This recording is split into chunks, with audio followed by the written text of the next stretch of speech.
Hello, my dear friends. What if Roman royal women never had a real body odour all their lives? Everything was covered with perfumes, powders and strict rules. From the moment they woke up to the moment they went to bed, from after sex until they died. They had to be clean and precise. A small stain could result in punishment, and a strange smell could result in exile from the palace. Hygiene was not a habit, but a part of power. Tonight, we will discuss the hygiene habits of Roman royal women. So before you get comfortable, take a moment to like the video and subscribe, but only if you really like what I do here. Now, dim the lights, maybe turn on a fan for that soothing background, and let's embark on this journey together tonight.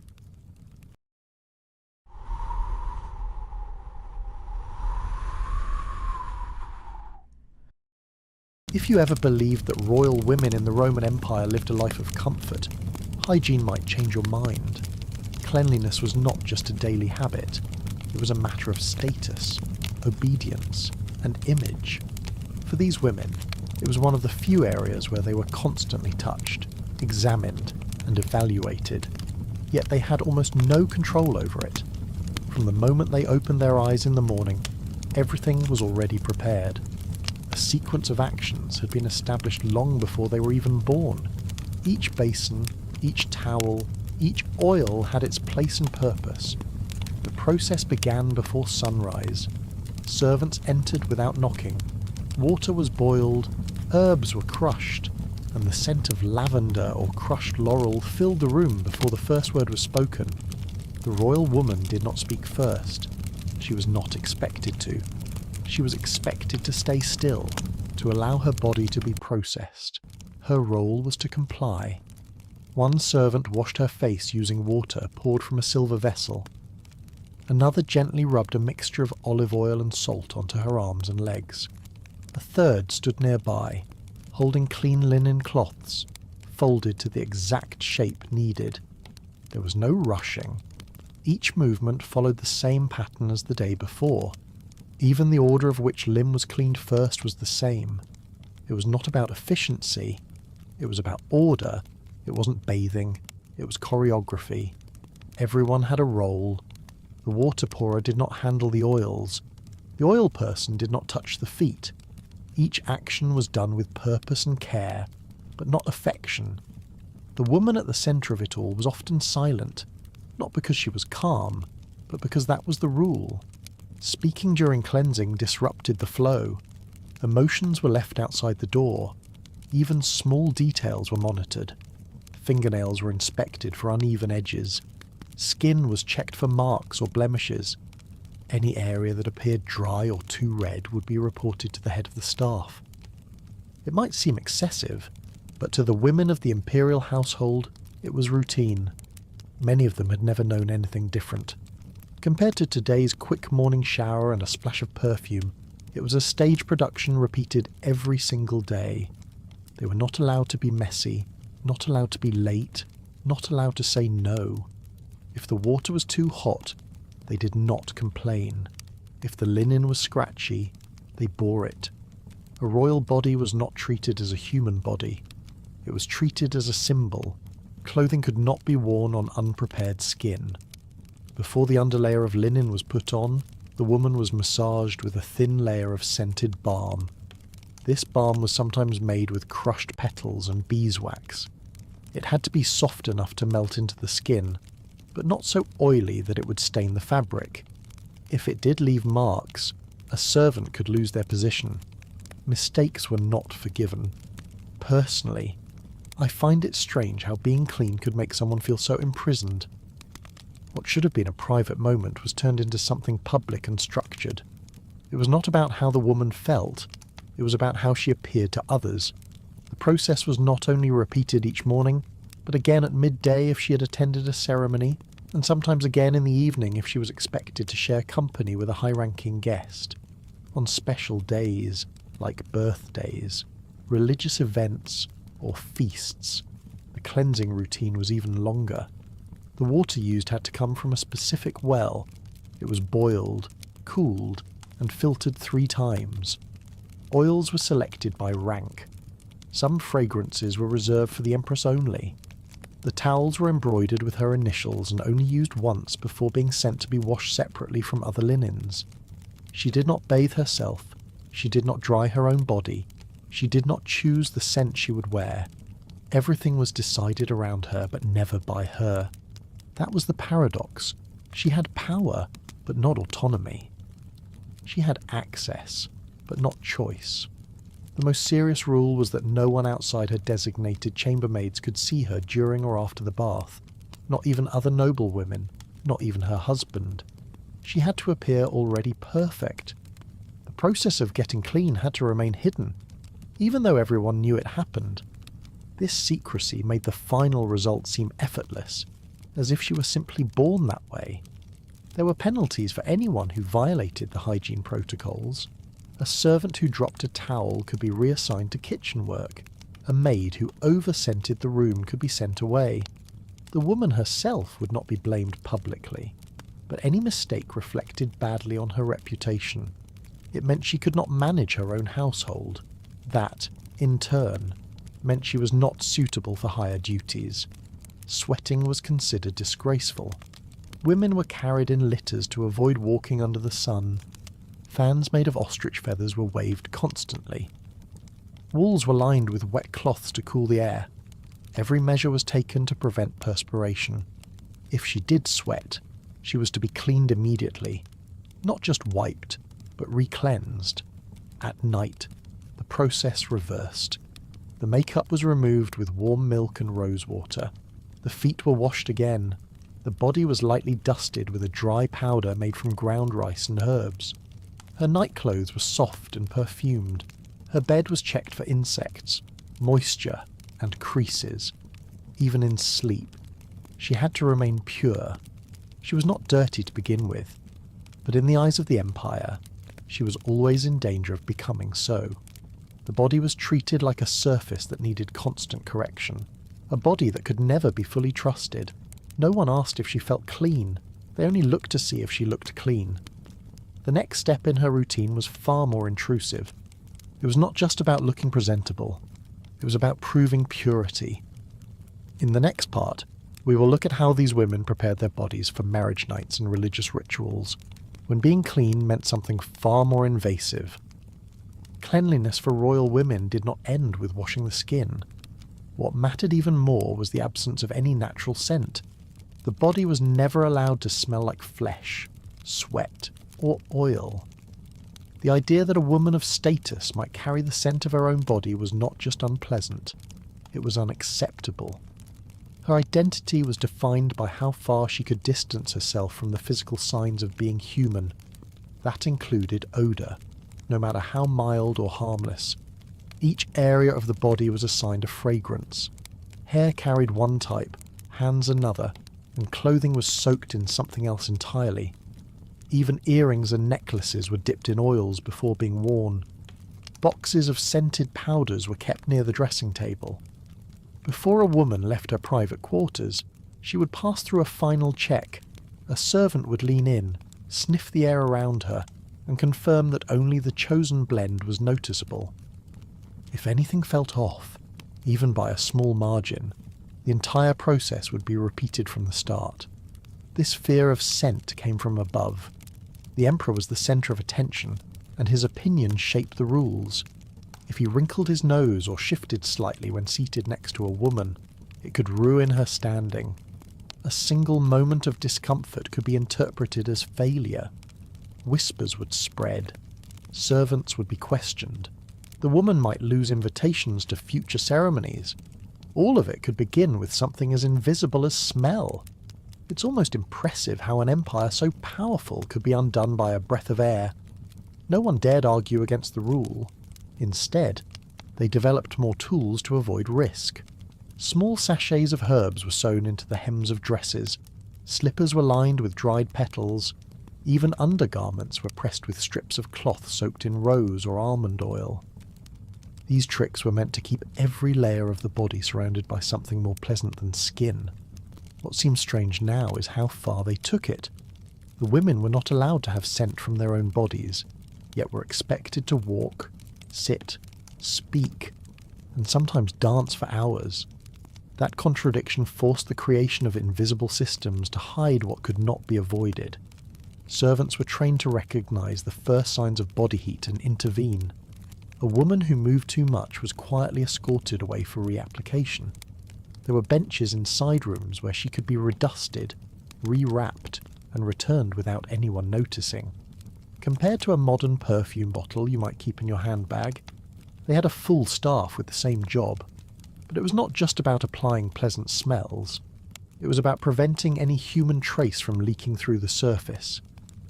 The pressure was so high that women often avoided strong food, not just for digestion, but because garlic or onion might find its way out through the pores.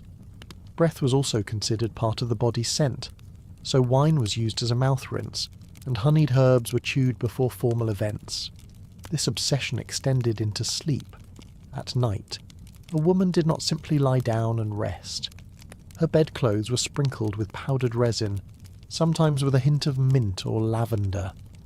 Pillowcases were changed daily. Hair was combed with oil to prevent dryness and to add one more layer of protection. No one else might enter her chamber at night, but that did not matter. Her scent was a constant project. I think it must have been exhausting to be judged for something the body does naturally. They were punished for being alive in the most basic way.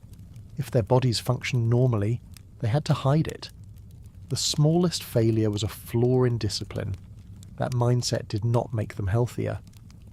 It made them more anxious. Cleanliness was no longer about removing dirt. It was about removing identity. Even perfumes had their own hierarchy.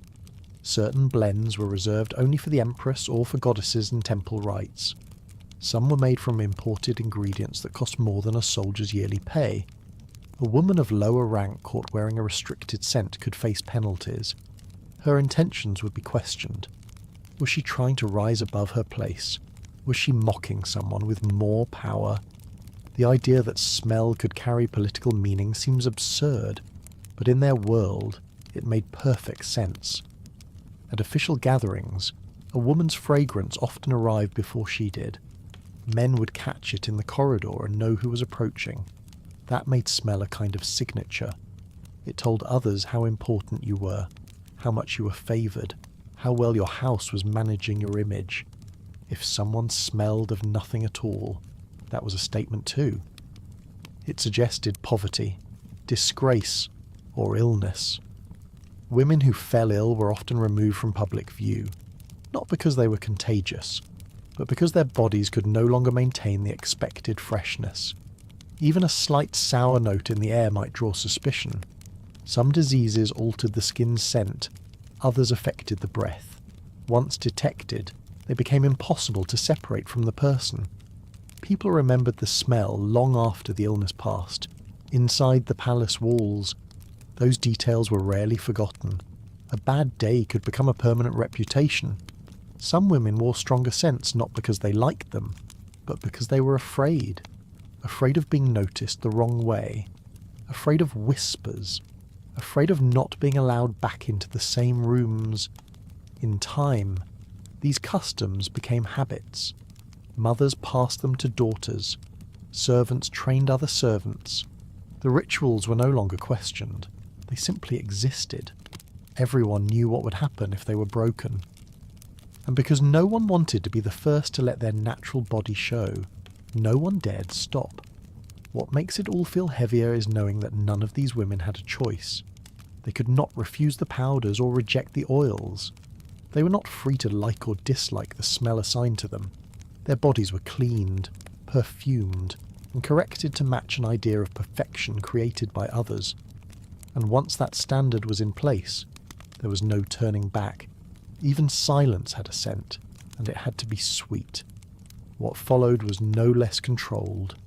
When these women were summoned to stand beside the emperor or represent the household in sacred rites, their preparation was not just about scent or skin. It became about touch, posture, and evidence of purity. Next, we will see how every inch of their appearance was polished to meet expectations they never agreed to. For royal women in the Roman Empire, the absence of visible hair on the body was not a personal preference. It was a requirement. Smoothness was treated as a standard of refinement, and anything else suggested wildness or negligence. Yet despite how strictly it was enforced, no one ever spoke about it openly. The rules were followed without discussion. They were applied to every arm, leg, and sometimes even to the back, but not a word about it would appear in letters, records, or daily conversation. It was one of many things that were done often but never mentioned. Hair removal was a quiet routine, usually done in the early part of the day, before dressing, or in the evening after the main events had passed. A servant would prepare a small bowl of warm oil mixed with crushed herbs. Sometimes a dull blade was used. Other times, a kind of paste was applied and left to harden before being pulled away. The result was always the same. The skin had to appear untouched by growth. The women did not do this themselves. Like most parts of their hygiene, it was performed by others. A designated servant would kneel, lift a foot, raise an arm, or gently turn the body to reach the correct areas. The movements were practiced and careful. There was no talking, no eye contact, and no variation. The woman being cleaned was not expected to assist. She remained still and detached. It's hard to imagine how something so intimate became so impersonal. These were not moments of care or comfort. They were tasks to be completed, judged by their results, and forgotten as quickly as possible. If a patch was missed, it was considered a failure. If redness appeared, it was corrected with powders. If discomfort lingered, no one asked. Tools used for hair removal were stored separately from other items. They were kept out of sight, cleaned after every use, and never handled casually. No guest would ever see them. Even other women might not know exactly what their peers used. There was no sharing of methods or comparing of results. The silence around body hair was stronger than any other aspect of hygiene. Everyone was expected to be smooth, but no one was allowed to admit they were not. Compared to modern conversations about shaving, waxing, and skincare routines, their world was a closed box with no label. No instructions were passed down with a smile, no warnings about pain or mistakes. Instead, knowledge was stored in the hands of servants, who did what they were told and said nothing. If a girl grew up in the palace, she learned the expectations from how others looked, not from what they said. Most of the tools were simple: bronze razors shaped like half moons, smooth stones for scraping, and cloths dipped in warm oil. Some women used mixtures of sugar and resin, others preferred lemon and ash. The ingredients varied, but the purpose never did. Even if the skin became irritated, the process continued. A red arm was better than a hairy one. The discomfort was not limited to the body. There was mental pressure too. A woman could not see every part of herself. She had to trust others to notice what she missed, and if they missed something, she was still held responsible. That led to a constant state of anxiety. Not about being dirty, but about being discovered. I think the silence around it made it worse. When something is not allowed to be mentioned, it gains more power. These women were not given the freedom to speak about their bodies, even when they were in pain or confused. They were expected to endure without question, and that expectation followed them throughout their lives. Servants were trained in how to position the body, apply the oil, and avoid eye contact. They were often punished more severely for speaking than for making mistakes. To touch the skin was part of the job, to acknowledge it was not. Some learned to breathe through their mouths to avoid drawing attention to the act. Others kept their eyes lowered throughout the routine. They were not allowed to describe what they did to others, even to their own families. The culture of silence extended into illness. If a woman developed a rash or ingrown hairs, she did not ask for help. She covered it. If she bled from a cut, the cloth was hidden. There were no doctors called for such minor wounds. There was no discussion about whether the routine was safe or healthy. It was simply done. Punishment for failure varied. A servant who left a trace of hair could lose her position. A woman who is seen with her hair in public may be denied appearances in court until it is corrected. Her hygiene staff could be reassigned. Her chambermaids might be replaced. It was not always spoken aloud, but it was always understood. What made it more difficult was that these standards applied regardless of the season, regardless of the state of health, and regardless of personal discomfort. Even during times of mourning or pregnancy, the body had to be maintained. Sorrow did not exempt someone from being smooth, nor did fatigue. The body was not allowed to reflect what the mind felt. Some might believe that the elite had more freedom, but in this case, privilege meant more pressure. The higher the rank, the less margin for error. An empress had to be flawless. A daughter of a governor had to reflect her father's dignity. Any failure was not just personal, it was political. Over time, the act of removing hair became so automatic that many did not think about it. But the tension remained. A body in the Roman palace was never private. Every inch of it was watched, judged, and shaped to match an idea created by others. What mattered most was not that she was smooth. It was that no one ever saw her becoming smooth. In the next layer of routine, the focus shifted again. This time, it was not about skin or scent, but about the parts of the body kept most hidden. The ones that still had to be cleaned, even when no one dared name them. Hair was not just part of appearance. For royal women in the Roman Empire, it was a symbol of class, discipline, and devotion. But natural hair was rarely enough.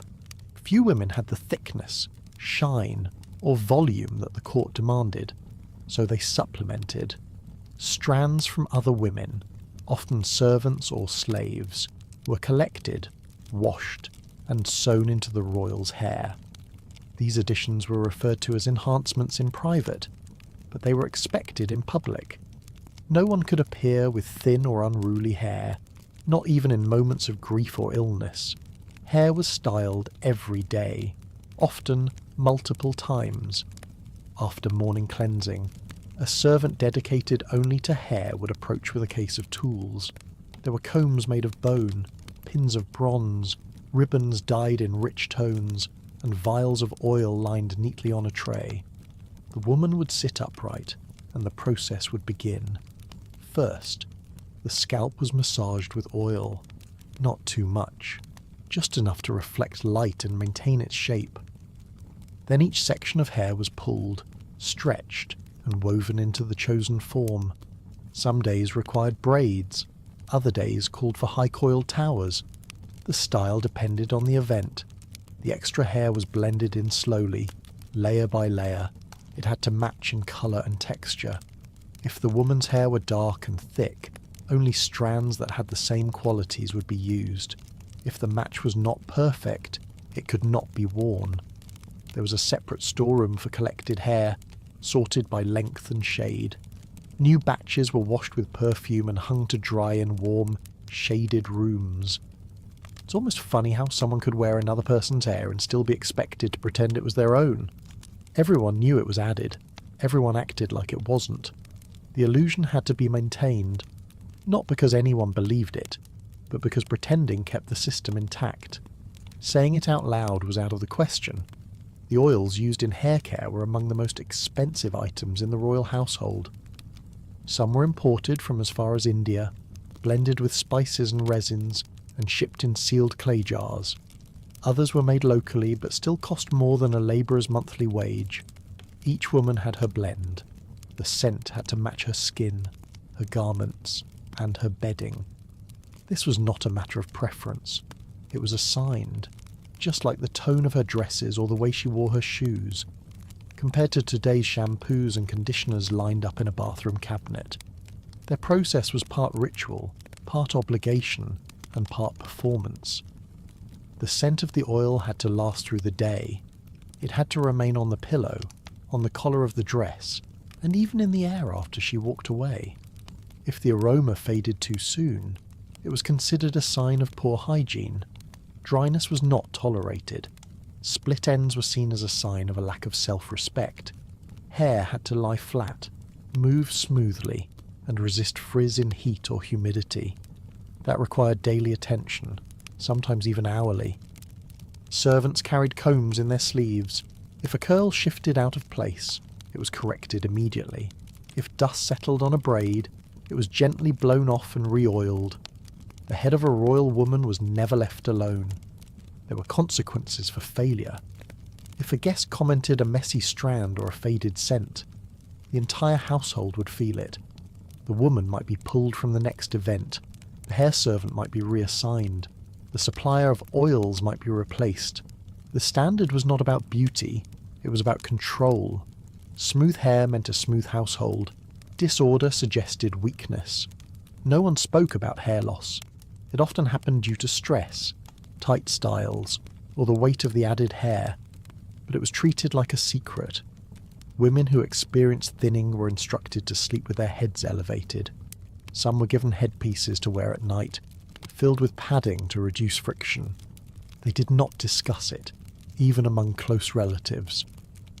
There's something profoundly isolating about having a part of your body managed by others, but never acknowledged as vulnerable. Hair should have been a source of warmth or expression. Instead, it was treated like a surface to be polished. The woman beneath it disappeared. Only the result mattered.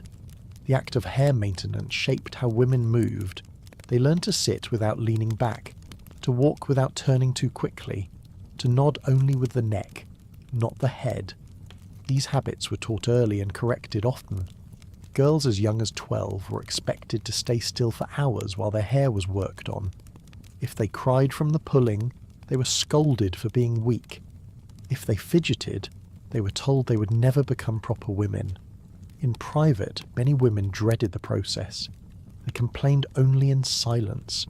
They woke up with sore scalps and slept with stiff necks. Some developed headaches from the tension. Others lost sensation in parts of their scalp. But they said nothing. Pain was part of the duty. Hair was also a marker of hierarchy. The more complex the style, the higher the status. Simpler braids were reserved for women of a lower social rank. The Empress had designs that could take an entire morning to complete. Her hair could hold pins shaped like eagles, gold-threaded ribbons, or even gemstones. Once styled, she was not to change it for the rest of the day, no matter what happened. Public appearance was only part of the concern. At home, the rules continued. Even in private quarters, the head had to remain clean, composed, and covered. Head wraps were changed multiple times a day. A loose strand was corrected the moment it was noticed. Servants were taught to fix it without asking permission. No one saw a royal woman with unwashed hair. No one knew the true length, the true volume, or the real condition beneath the layers. Even in death, the hair was styled before the body was viewed. Curls were set, scalp was oiled, and the final scent was applied.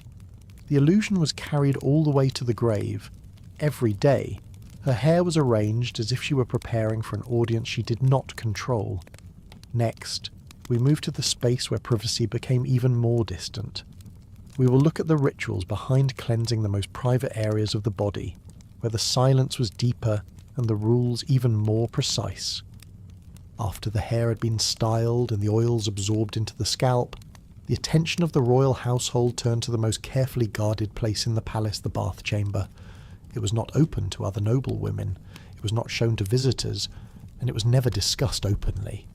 For royal women, the bath was not only a private space, it was a protected one.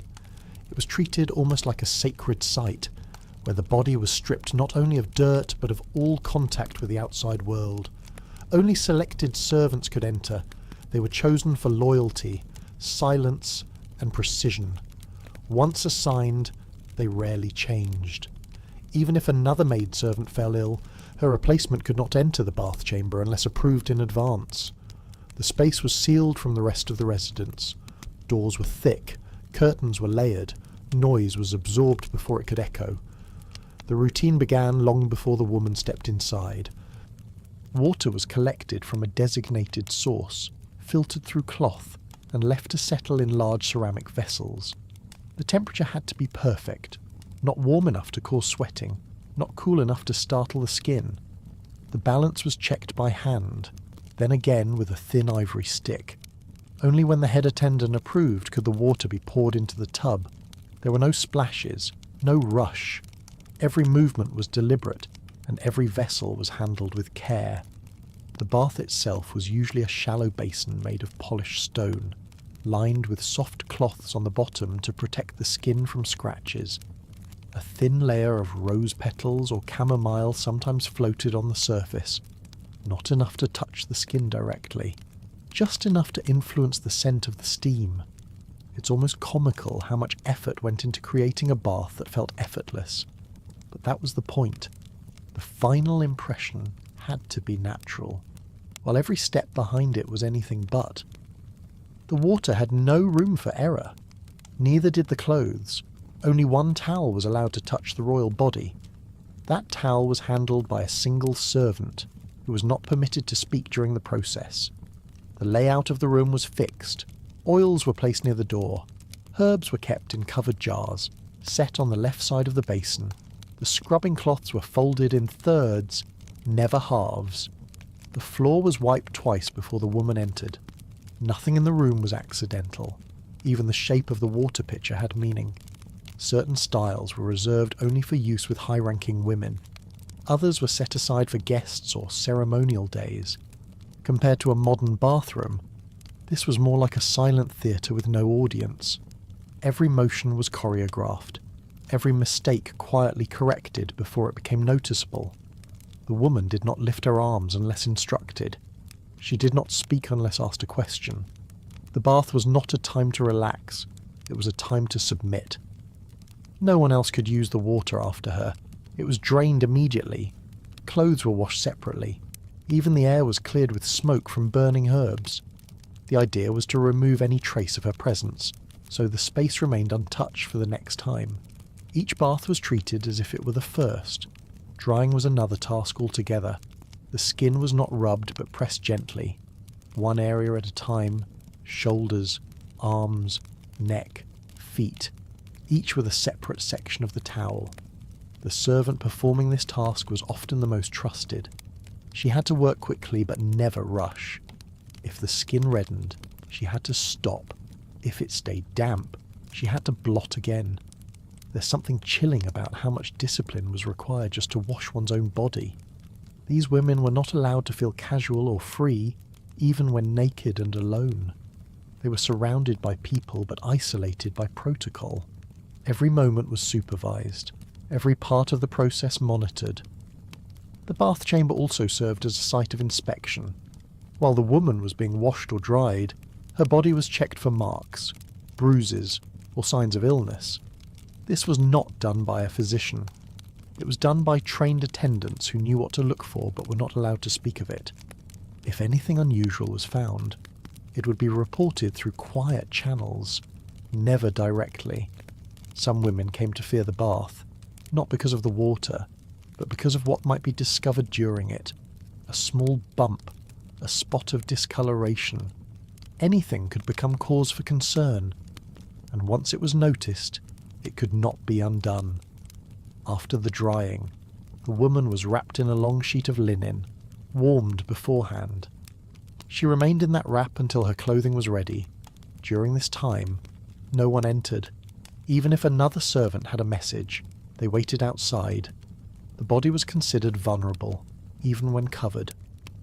That moment of transition, from bare to dressed, was considered the most private of all. The bath chamber was also the quietest place in the palace. Voices were not raised. Water was never poured with force.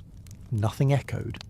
Women who entered said they often felt the pressure lift slightly, only to return the moment they left. The silence was not relaxing. It was heavy, not one of comfort, but of rules being followed without question. Failure to maintain the chamber's order was serious. If the water was too hot, the servant responsible might be reassigned. If the cloth had a flaw, the laundress could be punished. If the wrong oil was used, the entire stock might be discarded. There was no second chance. These rituals had to happen exactly as expected, or not at all. No one questioned why the bath needed so many steps. That was simply how it had always been. Even young girls raised in noble households knew the process before they reached womanhood. It was taught through observation, never words. They watched their mothers disappear into the stone-walled room and return looking the same, but feeling changed. For some, the bath became a moment of control, a small space where they could still feel the world paying attention to them. For others, it was a reminder that they were being managed from head to toe. Either way, the ritual remained unchanged. In the next space, the attention moved from the room itself to the object that touched her most often. We will look at the royal towel, the cloth no one else was allowed to handle, and the quiet power it held in shaping how a woman's body was cared for. Cleanliness in the Roman imperial household was never about broad strokes. It lived in the details. A perfect appearance did not mean merely being washed, perfumed, and dressed. It meant controlling every inch of fabric, skin, and scent so that nothing was out of place. In that world, even the smallest flaw could bring public embarrassment or private punishment. A stain the size of a coin could outweigh a month of obedience. A small scratch on the heel might spark whispers of neglect.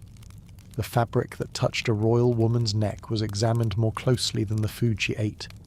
Linen collars were pressed with heated stones, folded with gloved hands, and placed on the shoulders with delicate care.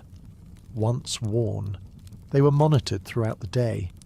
If a mark appeared, a smudge of oil, a faint line of powder, a trace of sweat, someone had to answer for it, and that someone was rarely the woman herself. It was the attendant, the laundress, or the chambermaid. It's oddly cruel how a speck of dust could cost someone their livelihood, but that was the standard. Cleanliness meant control, and control had to be visible. To outsiders, everything seemed graceful and smooth, but behind the layers were tight rules that allowed no room for error. Shoes were another source of inspection. A woman's sandals might look decorative, but they were checked before and after each wear. If the leather was too dry or the stitching had loosened, it was replaced immediately. Any sign of wear was considered negligence. The idea that feet might rub against a rough edge, causing a scrape or redness, was viewed as a failure of household discipline. Compared to modern routines where a scuffed shoe or makeup smudge might be brushed off with a shrug, their reality left no such margin. Every element was expected to remain as it appeared in the morning, unchanging through hours of heat, ceremony, or social expectation. But human bodies move, sweat, and respond to fabric. And because that truth could not be avoided, it had to be hidden. Small injuries were treated with quiet urgency. A servant might notice a fresh mark on her mistress's skin and rush to apply salve without being seen. The goal was not only to heal, but to prevent others from seeing it. A trampled hem, a pinched finger, or a reddened ankle could all suggest carelessness. If left untreated, they become convulsions. And in the palace, conversation quickly turned to judgment. There is something deeply fragile about living under the weight of perfect surfaces. It meant that every movement was calculated. You sat carefully so that your gown did not fold the wrong way. You stepped slowly so that no dust settled on the hem. You turned your head only slightly to avoid pulling at the neckline. The result was elegance. The cost was tension. Punishments were not always announced.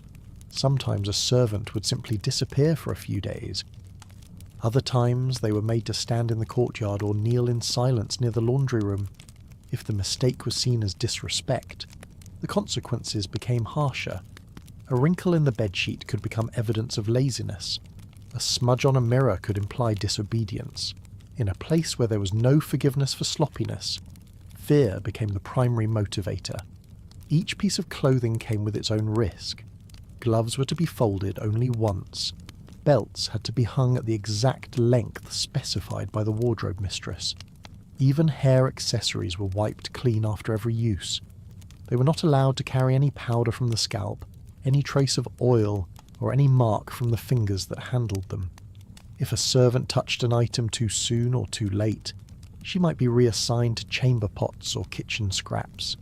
Cleanliness was enforced not just for appearance, but as proof of order. The imperial household had to look untouched by time, by effort, or by accident. To outsiders, the women looked serene. Inside, they were alert to every potential mistake. A small stain could unravel trust. A faded scent could imply carelessness. A crease in fabric could reflect poorly on an entire bloodline. This pressure was not only external. Many women internalized it. They learned to inspect themselves before others did. To lift the collar of their dress and check the inside for moisture. To smooth their sleeves after every handshake. To glance at the ground before sitting, in case the surface left dust on the hem. These habits became second nature. They were not instructed. They were absorbed. The laundry staff had one of the most unforgiving jobs in the palace. They worked behind walls, near the bath chambers, away from the central court. They were responsible for restoring every item to its original state. Stains had to be removed without weakening the fabric. Fragrance had to be reapplied without darkening colour. Each item had to appear untouched, regardless of how many times it had been worn. If a cloth tore in the process, they did not explain. They simply replaced it or took the punishment. Laundresses sometimes handled over a dozen garments in a single morning.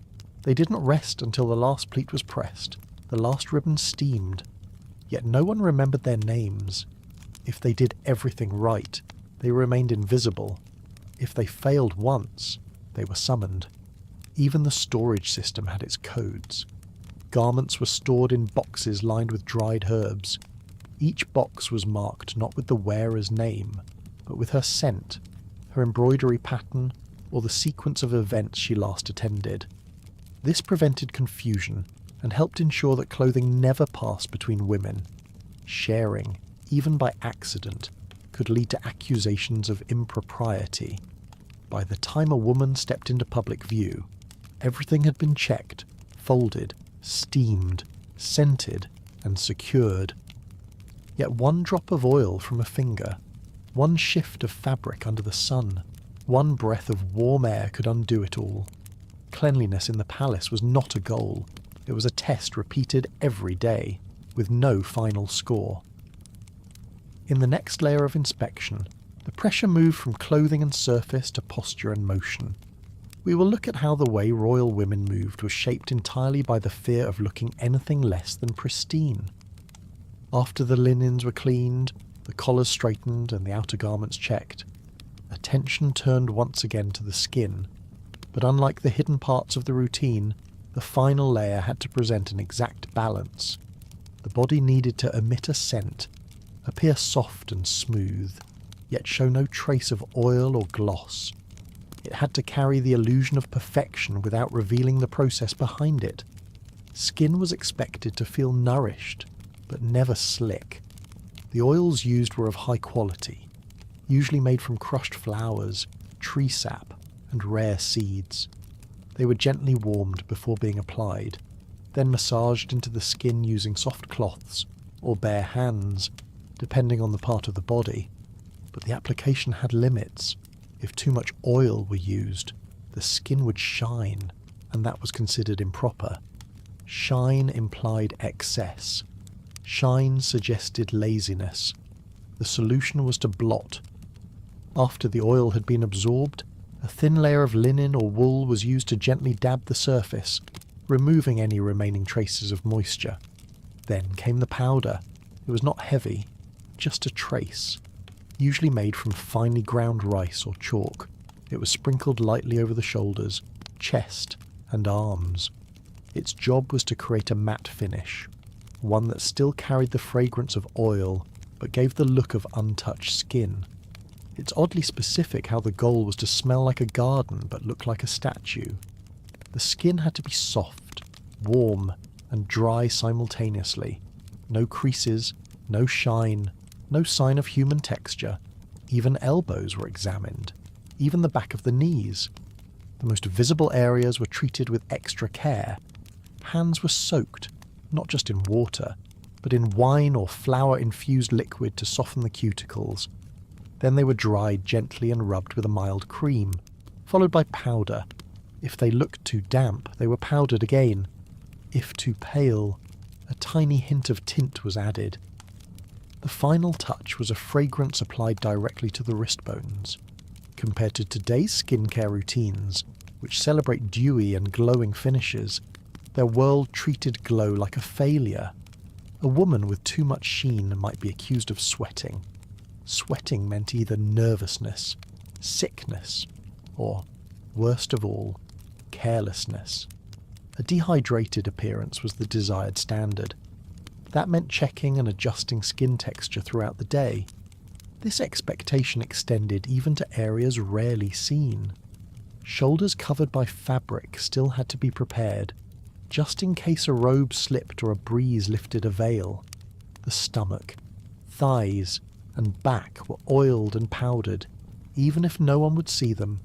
A woman was supposed to feel consistent throughout, so that if touched by accident or by design, the impression would remain the same. I find it exhausting how even softness had to be controlled.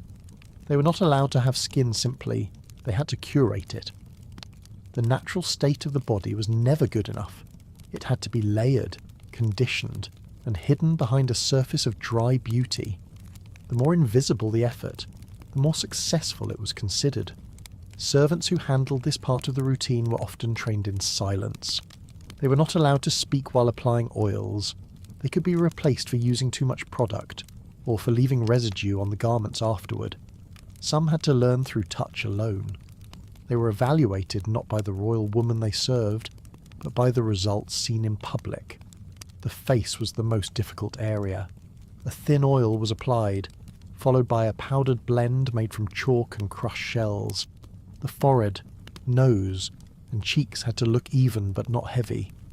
Any natural flush was covered. Any shine had to be removed instantly. If a woman blushed in the sun, servants would wait until she passed under shade to dab her with a dry cloth and reapply powder. The aim was always the same consistency, from sunrise to sundown. In formal events, the lighting played a role. Too much powder could look ghostly under torchlight. Too little, and the oil would reflect. That led to constant adjustments. A handmaid might stand just behind the seated royal, ready to reach out with a folded cloth the moment she saw even a trace of sheen on the temple or jaw. This balance was not optional, it was enforced. Women who failed to maintain it risked being dismissed from ceremonial roles. Even within private functions, guests would talk if someone looked overly oiled or underprepared. They might say nothing aloud, but the comments would circle back within hours. Tools used in this part of the process were stored separately. The powder brushes, cloths, and mixing bowls were never shared with other parts of the household. They were cleaned and rewrapped daily. Some were marked with small symbols to indicate who used them. This prevented mistakes and ensured that each blend remained unique to its owner. Storage of oils followed strict rules. They were kept in cool, dark places, often in ceramic jars sealed with wax. Exposure to air could spoil the mixture, causing discoloration or scent change. Servants tested the oils each morning by dabbing them on their own wrists. If anything seemed wrong, the entire jar was discarded. No one wanted to risk appearing oily. Even during illness or pregnancy, the skin had to remain dry to the eye. A woman could faint in public, but if her forehead looked glossy while doing so, that detail would be remembered longer than the fainting itself. The fear of shine affected posture as well. Women sat with their arms slightly away from their bodies to avoid friction. They stood in shaded spots to reduce sweating. They avoided resting their hands on their faces or clasping their fingers for too long. Each movement was adjusted to preserve the surface. The result was an image of effortless grace, achieved by a schedule of touch, blotting, layering, and silence. If done well, no one noticed. If done poorly, it became the talk of the entire residence. Being fragrant without being oily became one of the most difficult forms of presentation in Roman imperial life. But the pressure did not stop there. Next, we step into the brief moment between bathing and dressing, when the female body is most exposed and yet still has to meet every rule of purity and restraint. Once the oil was absorbed and the powder had settled perfectly, the next layer of secrecy began. It was not about how the body looked in clothes, or even how it smelled under silk. It was about the moment no one was allowed to witness.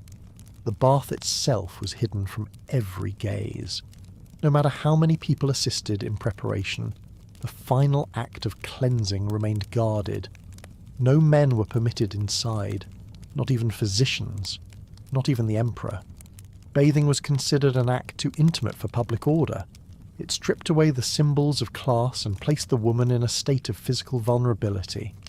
That image was not allowed to exist in the minds of others.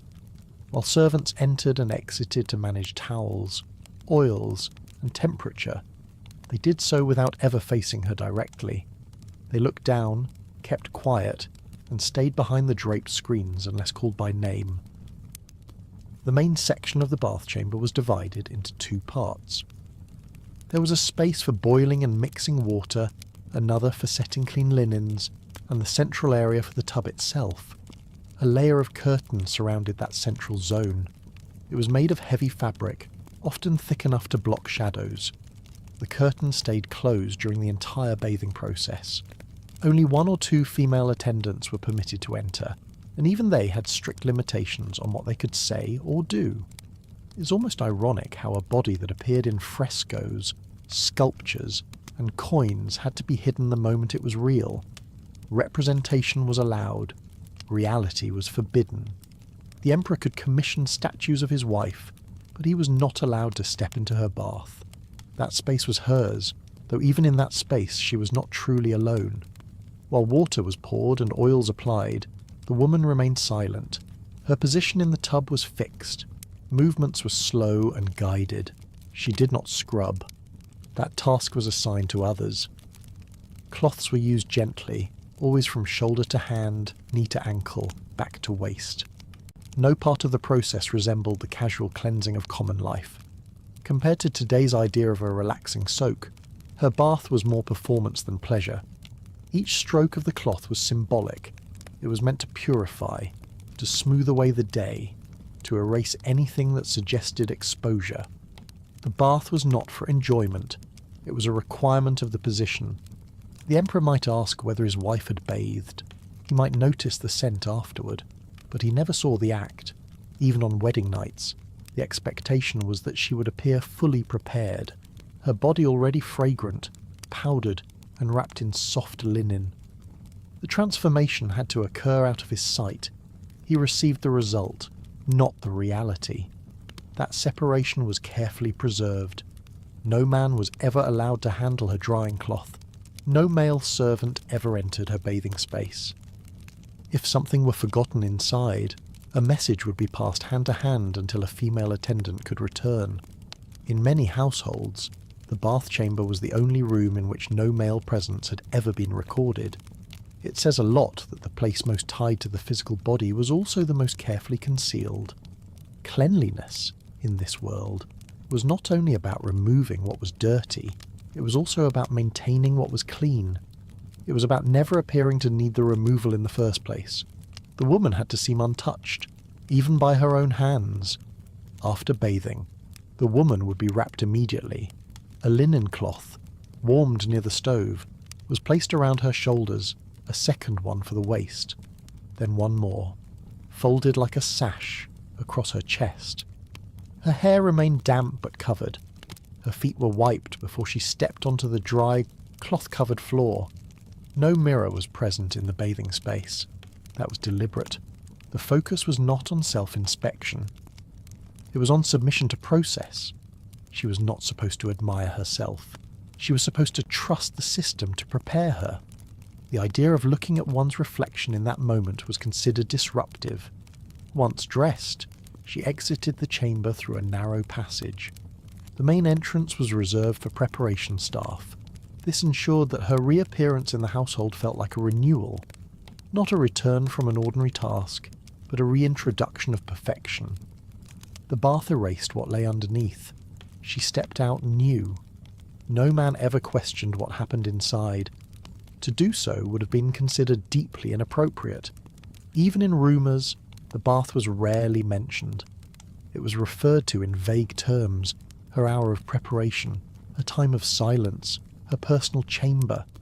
Everyone knew what it meant. No one said it aloud.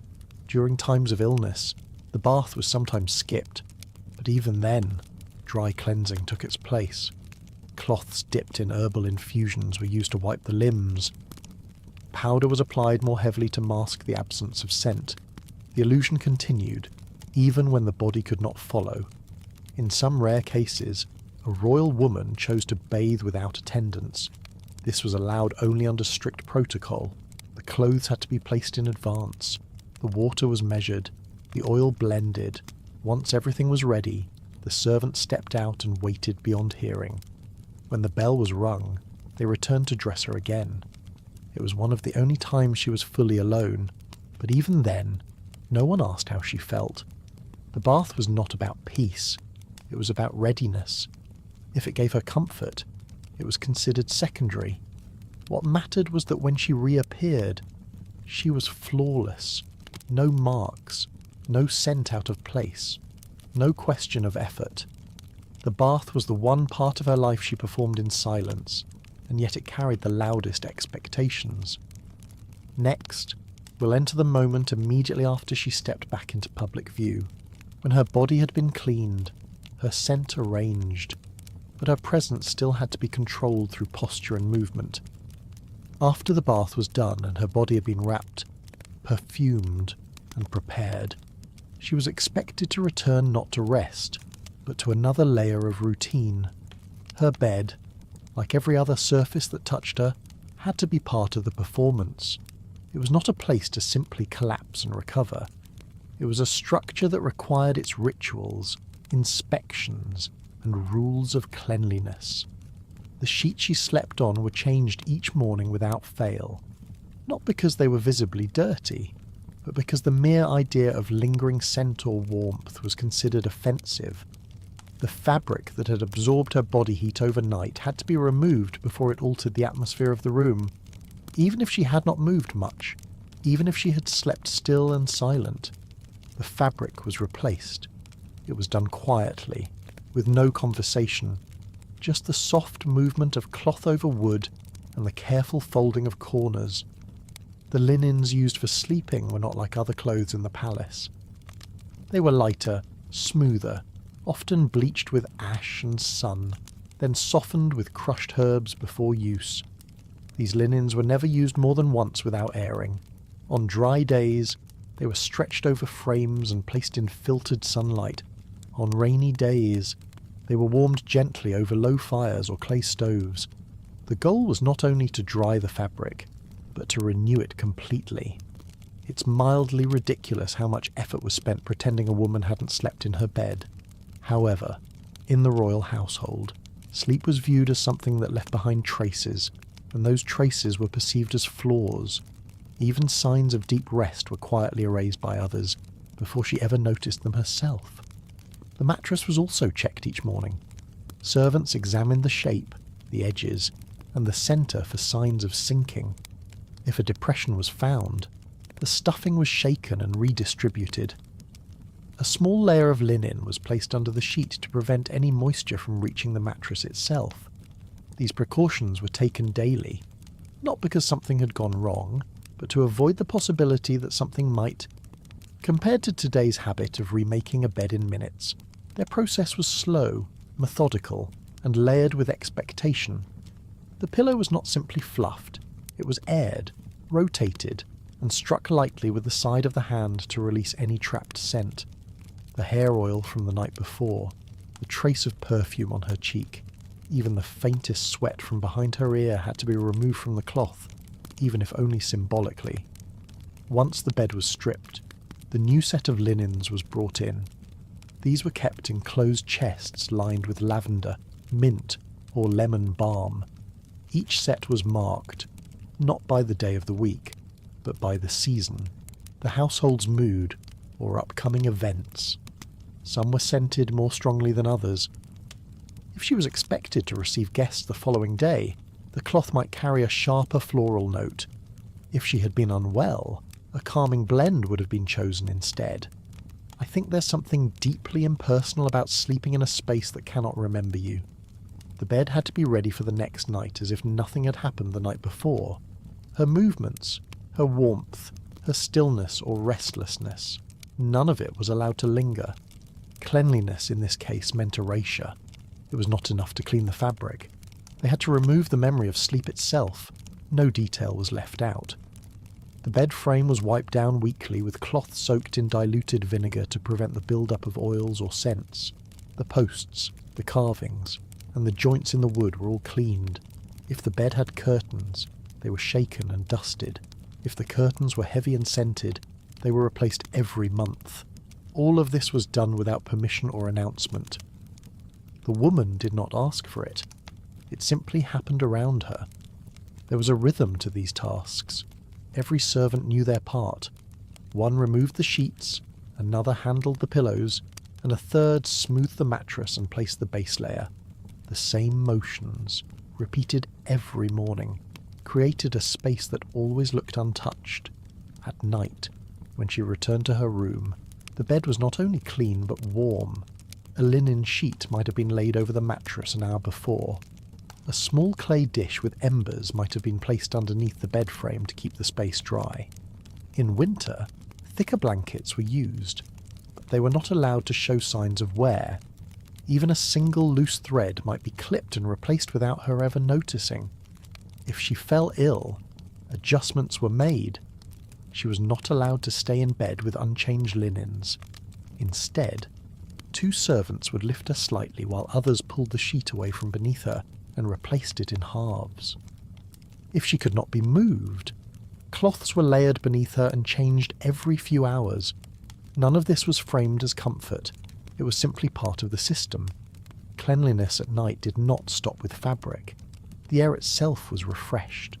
Windows were opened briefly to circulate the scent of herbs. Floor mats were shaken. Even the small objects on the bedside table were wiped clean. Everything she touched was kept in a cycle of use and renewal. Nothing was allowed to gather dust, scent, or meaning. Mistakes were not permitted. If a linen smelled faintly sour, the servant responsible could be demoted. If a pillow retained scent, it might be discarded. If anything were out of place and seen by a guest or supervisor, it would not be discussed. It would be handled, quietly, but absolutely. There was no room for softness to stay where it had landed. That bed, made each day for her body, was not meant to carry her presence. It was meant to receive it, erase it, and prepare for the next day without question. By the time her feet touched the floor again, her skin might still hold warmth from the sheets, but no one else would ever know it had been there. Next came the steps she took across that cold stone surface, where even the way her soles met the floor had to align with the quiet discipline expected from the moment she opened her eyes. Even after leaving a room, a Roman empress was not allowed to leave behind any trace of her presence. Not a single strand of hair was permitted to fall to the floor. Not a drop of moisture from a bare foot could mark the polished stone. The air itself was expected to carry no lingering scent of her body. Servants followed in silence, wiping each step she had taken, ensuring that the marble gleamed as if untouched. It was not enough for her to appear graceful in motion. She had to erase the evidence that she had ever moved at all. The illusion of perfection required not just beauty, but vanishing. Her bedding had already been aired, her hairpins counted, and her perfume applied with exact measure. But now came the final step, making sure the room remembered nothing. The comb used earlier was wiped clean of hair and scent. The silk robe she had worn was brushed, folded, and replaced before it cooled. Even the cushions were fluffed to remove any impression her body had made. There could be no sign of weight, no bend in the fabric, no residue of oil or sweat. The Empress, for all her presence, had to become invisible the moment she was absent. It's ironic how someone so adored was expected to disappear so thoroughly. Royal hygiene was not just about health or ritual, it was about mastery over the environment. Each object touched had to be restored, each surface had to remain neutral, and each servant had to memorize the rhythm of her passage. They knew when to enter and when to vanish. when to carry linens through the side corridors and when to wait with eyes averted. It was a choreography of silence and timing, where failure to clean a door handle fast enough could be seen as disrespect. In some households, floors were scrubbed with vinegar and dried with strips of linen after the Empress walked past. In others, sandalwood powder was scattered in her wake, not just to scent the space, but to reveal any lingering footprint. If the powder remained disturbed, a servant could be reprimanded. If it stayed smooth, the moment was declared flawless. And that word, flawless, was the goal of every woman in the imperial household, not just for the body, but for the way it entered and exited the world. It's not so different from how modern celebrities are expected to look radiant on camera, yet leave no trace behind the scenes. In both cases, there is an obsession with curation, with cleanliness as a form of control. But while today's stars have assistants and stylists, Roman empresses had entire systems built around them. Their invisibility was engineered, not spontaneous. It was rehearsed and imposed. Some of the rules extended even to scent. If the Empress wore a fragrance one day, it had to be different the next, so the palace halls would not become associated with a single note. Too much sandalwood, and people might notice. Too much rose, and it might feel repetitive. So oils were blended in seasonal rotation, citrus in spring, heavier notes in winter, all calculated by servants trained to mix by memory. No bottle bore a label. Everything was done by hand and judged by nose.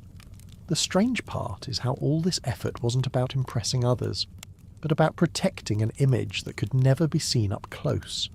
From a distance, everything seemed effortless.